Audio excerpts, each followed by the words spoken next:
Hai, video review smartphone kali ini datang dari Samsung Galaxy Series.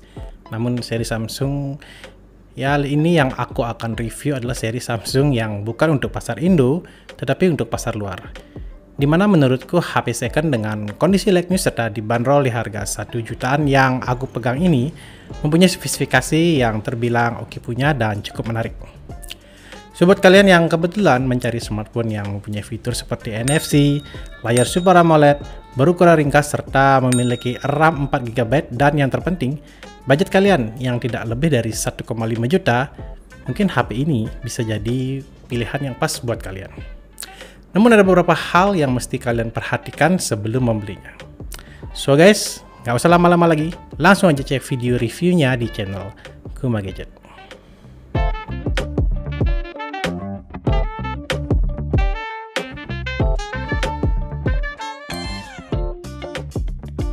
Oke, terima kasih buat kalian yang sudah klik videonya. Namaku Chris dari Kuma Gadget, dan di video kali ini aku mau membahas sebuah smartphone yang bisa dibilang underrated karena smartphone buatan Samsung yang aku pegang ini tuh secara resmi tidak masuk ke pasar Indo, namun smartphone Samsung yang akan aku bahas ini kali ini itu eksklusif untuk pasar Jepang. Nah, apakah smartphone ini masih worth it di tahun ini? Jadi kalian mesti simak terus videonya sampai akhir dan jangan di skip supaya kalian enggak ketinggalan info yang menarik mengenai smartphone ini guys. Jadi guys, smartphone yang dikategorikan limbah Jepang masih banyak bisa kalian temui di kebanyakan marketplace. Sebut saja seperti Sony Xperia series, Sharp ataupun Samsung Docomo. Salah satunya Galaxy Fold yang aku pegang ini guys. Oke, kita akan bahas dulu kenapa HP Samsung Galaxy Fold 2 ini cukup menarik untuk direview. Buat yang mau lihat apa saja yang aku dapatkan di paket pembelian smartphone ini, kalian bisa cek video unboxingnya di link di atas ya. Serta fitur serta spesifikasi yang ditawarkan sama ini smartphone di range harga sejutaan menurutku masih sangat oke. Di antaranya layarnya yang berukuran 5,6 inch bertipe Super AMOLED, punya RAM 4GB, pilihan kapasitas penyimpanan internalnya 32 atau 64GB, dan bisa kalian ekspansi lagi menggunakan microSD. Single slot SIM menggunakan nano SIM card, kapasitas baterainya 3000 mAh, sudah dilengkapi NFC, ada fitur Dolby Atmos, mono speaker, headphone jack 3,5mm, serta sudah memakai USB Type-C. Ada fingerprint dan single lens kamera utamanya beresolusi 16MP, serta operating system memakai One UI 2 dan berjalan di Android 10. Oh ya, satu lagi, HP ini sudah dilengkapi dengan sertifikasi IP68, yang dimana HP ini bisa tahan percikan air serta debu. Oke, dan untuk desain HP ini ya, ini rada mirip dengan mantan flagship kepunyaan Samsung, yaitu Samsung S9. Jadi bisa kalian lihat penempatan fingerprintnya sama persis dengan Galaxy S9. Karena ukuran layarnya yang di bawah 6 inch, memegang dengan satu tangan pun masih terasa nyaman-nyaman aja guys. Semua tombol bisa dicapai dengan sangat mudah. Sayangnya karena posisi fingerprintnya itu letaknya dekat dengan lensa kamera belakang, terkadang lensanya nggak sengaja kesentuh. Jadi mesti dibiasakan. Kalau mau memakai fingerprintnya, untuk kecepatan unlocknya masih cukup responsif, walau nggak cepat-cepat amat serta kadang masih miss, apalagi kalau tangan kita berkeringat. Selain fingerprint, fitur face unlock juga sudah ada di HP ini.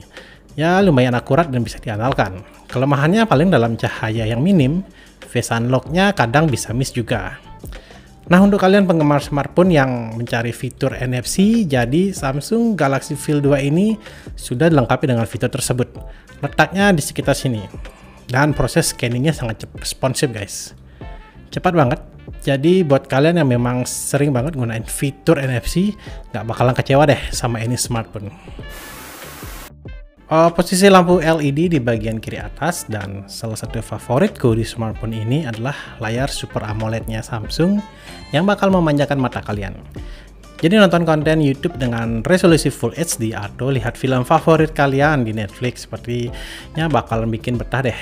Detail gambar yang dihasilkan itu tajam, warnanya vibrant khas layar Super AMOLED Samsung, serta kontras yang cukup nyaman di mata. Untuk pemakaian outdoor di bawah terik matahari, layarnya masih cukup oke sih. Rada gelap, tetapi tulisan masih bisa terlihat jelas dan terbaca. So not bad lah menurutku untuk pemakaian di outdoor. Untuk touch delay-nya saat mengetik tidak aku temukan di smartphone ini. Malah terasa nyaman banget menggunakannya. Membalas pesan WA, bikin status keypadnya terasa nyaman-nyaman aja, lancar tanpa adanya jeda. Navigasi OS pun masih terasa cukup responsif, walau terkadang saat awal mulai membuka aplikasi atau sehabis restart ada sedikit lag, namun menurutku tidak begitu mengganggu. Ini kebantu juga dengan 4 GB RAM yang ada di smartphone ini. Untuk operating sistemnya memakai One UI 2.0 yang mana menurutku sudah paling pas banget di HP yang sudah berusia lebih dari 3 tahun. Perjalanan di Android 10, pengalamanku menggunakan operating system di HP ini cukup responsif. Perpindahan antar aplikasi serta animasi yang ditampilkan itu smooth, tanpa lag dan yang mengganggu. Untuk range HP sejutaan udah the best sih menurutku ini, si Galaxy Fold 2 ini. Bagusnya dukungan tema dari Samsung untuk HP ini masih ada. Cari yang gratis ataupun berbayar itu bisa jadi pilihan kalian. Jadi kalian itu bebas untuk berkreasi sesuai selera. Ya kalian nggak gampang, jadi kalian itu nggak gampang boring dengan tampilan smartphone kalian yang gitu-gitu aja. Untuk kualitas audionya, HP ini masih dilengkapi lubang audio jack 3,5 mm, punya speaker mono yang letaknya di samping dekat tombol power. Bagusnya lagi, fitur Dolby Atmos sudah tersedia di HP ini dan ini lumayan ngaruh buat kalian yang suka menggunakan headset kabel. Mendengar musik sambil kalian aktifkan fitur ini bikin puas banget menikmati konten favorit kalian. Untuk letak speakernya rada unik di HP ini dan ini pertama kali aku jumpai selama aku mereview beberapa smartphone yang sudah. Awal pemakaian kirain bakal mengganggu, tetapi setelah beberapa kali pemakaian, ternyata letak speaker seperti ini tuh menurutku not bad juga. Bahkan lebih efisien dibanding speaker yang terletak di belakang atau di bawah yang rawan ketutupan tangan kalian saat digunakan di posisi horizontal. Walaupun speakernya mono, namun jangan salah, kualitas audio yang dihasilkan sudah sangat memuaskan. Di volume 80% aja suara yang keluar masih jelas terdengar tanpa ada distorsi yang cukup mengganggu. Untuk kualitas serta fitur kamera di HP ini menurutku cukup simpel ya guys. Tidak terlalu banyak settingan yang ribet seperti keluaran HP sekarang. Resolusi kamera belakangnya 16 MP, single lens dan mampu merecord video di Full HD 30 frame per second. Ya untuk ukuran sekarang pasti sudah tertinggal ya, apalagi zamannya kamera selfie-nya pun sama punya resolusi 16 MP dan mampu merecord Full HD 30 frame per second. Fitur teknologi stabilisasi gambar sudah ada di HP ini dan itu bisa menjadi nilai tambahnya lagi. Awalnya aku sendiri underestimate dengan kemampuan kamera di HP ini, karena kalian tahulah HP dengan single lens apalagi sudah berumur beberapa tahun, kualitas gambarnya ya nggak sebagus HP-HP keluaran sekarang yang mempunyai lebih dari satu lensa, serta teknologi pemrosesan gambarnya yang lebih baik lagi. Tetapi overall hasilnya menurutku sudah sangat bagus untuk range HP sejutaan. Jadi dynamic ring oke, warna yang dihasilkan pop serta vibrant dan nggak kalah sama HP terbaru untuk ring harga sejutaan. Apalagi jika sudah mendapatkan cahaya ya, di outdoor yang pas, hasil foto dari HP ini sangat-sangat memuaskan. Namun sayangnya untuk performa low light-nya menurutku sangat mediocre dan nggak terlalu wah. Walau hasilnya usable di kondisi cahaya minim gambar, yang minim gambar dihasilkan sama Galaxy Fold 2 rada soft, shadow yang nggak terangkat serta noise yang lumayan kerasa. Tapi bagusnya untuk kualitas foto selfie-nya di harga sejutaan hasilnya sangat oke banget. Detailnya dapat, warnanya vibrant, serta kontras yang terjaga. Foto di kondisi backlight masih bisa fokus, walau terkadang bisa miss juga.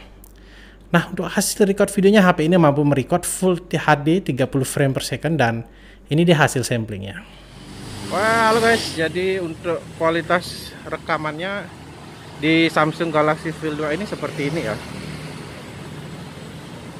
Jadi dia sudah bisa merekam di 30 frame per second, Full HD 1080p. Dan bagusnya lagi, di HP ini sudah ada fitur stabilizer ya guys. Jadi bisa kalian lihat ini dynamic range-nya seperti ini. Jadi di sini aku merekam sambil jalan, sambil ngantar anak itu. Jalan-jalan seperti ini guys, fitur stabilizer. Baik, jadi untuk kamera depannya seperti ini guys. Jadi kamera depannya itu dia bisa ngerekam Full HD juga 1080p di 30 frame per second. Hasilnya untuk range kamera segini not bad lah menurutku. Audio, kualitas audionya bisa kalian cek sendiri. Tes. Namun sayangnya untuk fitur stabilizer aku tidak menemukan ya di lensa kamera depannya. Tapi menurutku ini udah cukup bagus sih hasil. Jadi dipakai nge-vlog ya lumayan lah. Udah sangat oke nih guys. Sambil nganter anak. Gimana kualitasnya guys? Kalian bisa tulis ya di kolom komentar. Thank you. Oke, next untuk performa chipsetnya guys. Chipset yang dipakai di HP ini itu Exynos 7885 berukuran 14 nanometer di combo dengan GPU Mali G71 yang dimana ini tuh menurutku chipset kategori entry level. Untuk pengukuran skor Antutunya itu tembus di 144 ribuan dan ini menurutku sangat oke untuk ukuran smartphone di range harga sejutaan. Dipakai untuk bermain game dengan settingan rata kanan, gamenya sih playable, tapi sayangnya stuttering atau lag bakal sering kalian jumpai apalagi jika suhu HP-nya sudah rada hangat dipakai bermain kelamaan. So, buat kesimpulannya walau gamenya itu bisa dimainkan, namun bakal kurang nyaman untuk dimainkan. Di sini aku coba untuk memainkan game Pokemon Go, di mana HP ini masih mampu menyalakan gamenya dengan cukup baik. Untuk game Mobile Legends, settingan rata kanan masih cukup bisa dimainkan, namun akan menurun seiring suhu HP-nya yang meningkat. Cukup mengganggu apalagi jika war besar. So guys, HP ini memang bukan diperuntukkan bagi kalian yang memang mencari HP yang bisa digeber buat game. Terlebih lagi multitouch-nya yang cuma sampai 5 jari. Jadi untuk dipakai bermain game, performa serta tingkat responsif HP ini tidak terlalu bagus. Untuk UI experience-nya HP ini masih terbilang cukup baik, di mana sudah memakai One UI 2.0 serta berjalan di Android 10. Security patch-nya juga nggak terlalu jadul-jadul amat, Juli 2021. Cukup oke lah untuk ukuran HP second di harga segini. Kalau mau dibandingkan dengan HP Oppo F1s yang sudah sempat aku review, ini jauh lebih up to date dari HP tersebut. Nah, untuk pemakaian harian ini masih lumayan smooth berkat One UI-nya Samsung. Multitasking masih usable dan navigasi antar aplikasinya masih cukup smooth dan memuaskan. Satu hal yang cukup mengganggu yaitu pas launching aplikasi yang memerlukan loading time yang lumayan kerasa. Tetapi overall HP di range harga segini tuh pengalaman yang diberikan masih cukup baik. Oh ya, satu lagi untuk kalian yang pecinta program seperti Netflix dan sebagainya, kabar baiknya HP ini sudah support Widefine L1. Jadi kalian bisa menikmati konten-konten tersebut dengan resolusi Full HD. Tapi sayangnya belum ada support HDR ya. Dan buat kalian yang penasaran, layar di HP ini masih 60 Hz ya. Last but not least yaitu baterai life-nya 3000 mAh itu. Jadi untuk ukuran di tahun ini jelas kurang memadai. Apalagi buat kalian yang memang pengguna medsos yang cukup terbilang aktif. Nah, untuk kecepatan pengisian daya sebenarnya beberapa reviewer ada yang bilang ini support fast charge 15 watt. Tetapi di beberapa info internet nggak disebutkan kalau ada fitur ini. Nah, sepengalamanku memakai ini HP, dayanya bisa terisi penuh dari 7% ke 100% dalam waktu 1 jam 40 menit. Jadi nggak begitu wah ya. Untuk pemakaian medsos, menonton, ataupun mendengar musik, HP ini mampu bertahan kurang lebih 4 jam dan bisa lebih cepat lagi. Habis kalau memang kalian pengguna yang sangat aktif. Tetapi kalau cuman pemakaian sosmed enteng sih, HP ini mampu bertahan sampai setengah hari. Oke, itu dia review si Galaxy Fold 2-nya guys. Gimana menurut kalian mengenai HP ini? Ada sudah memiliki atau malah baru mendengarnya? Kalian bisa sharing ya di kolom komentar tentang kelebihan ataupun keluh kesah kalian memakai ini HP. Buat yang sudah pernah memakai, beberapa hal yang memang perlu kalian notice bahwa ini adalah HP yang memang tidak secara resmi dijual di Indo. Jadi pastikan kalian sudah paham akan resikonya seperti emailnya yang rawan bermasalah, layanan servisnya serta softwarenya. Nah, berikut ada beberapa hal yang aku temukan cukup mengganggu di HP ini dan mesti kalian ketahui. Oke, yang pertama itu untuk kapasitas bawaannya ya. Jadi unit yang aku pegang ini punya kapasitas 32 GB yang ternyata sudah terpangkas sebesar 8 GB untuk sistem memorinya. Hal ini cukup mengganggu apalagi buat kalian yang memang suka menyimpan foto ataupun video serta aplikasi yang berukuran besar. Yang memang mau tidak mau mesti menambahkan lagi ekspansi di microSD supaya bisa makin lega. Bagusnya untuk sistem bawaan aslinya seperti bahasa Jepang dan aplikasi bawaan aslinya sudah hilang. Jadi kalian tinggal pakai saja. Berikutnya untuk masalah email. Seperti yang kita ketahui, banyak HP yang dikategorikan sebagai limbah Jepang yang memang terkena dampak dari email yang rawan istilahnya kena begal. Jadi saranku, jika memang kalian berminat mencari HP yang dikategorikan HP limbah Jepang, belilah di seller yang memang terpercaya serta memberikan lifetime garansi untuk masalah ini. Nah, itu dia beberapa hal yang bisa dikatakan kekurangan dari HP ini. Tapi overall HP ini sangat worth it buat kalian miliki, apalagi buat kalian yang memang mencari HP yang cukup simpel dan praktis. NFC serta budget yang terbatas, didukung dengan fitur multimedia yang cukup oke, Samsung Galaxy Fold 2 ini bisa menjadi pilihan yang pas buat yang lagi cari daily driver secondary, hadiah buat ordo ataupun buat dipakai untuk usaha online. Oke, kita akhiri pembahasan video reviewnya. Terima kasih buat kalian yang sudah menonton dari awal sampai akhir. Drop komen kalian di kolom komentar jika ada yang mau ditanyakan ya guys. Jangan lupa subscribe channel ini jika kalian berkenan. Kita ketemu lagi di pembahasan video yang lain. Have a nice day.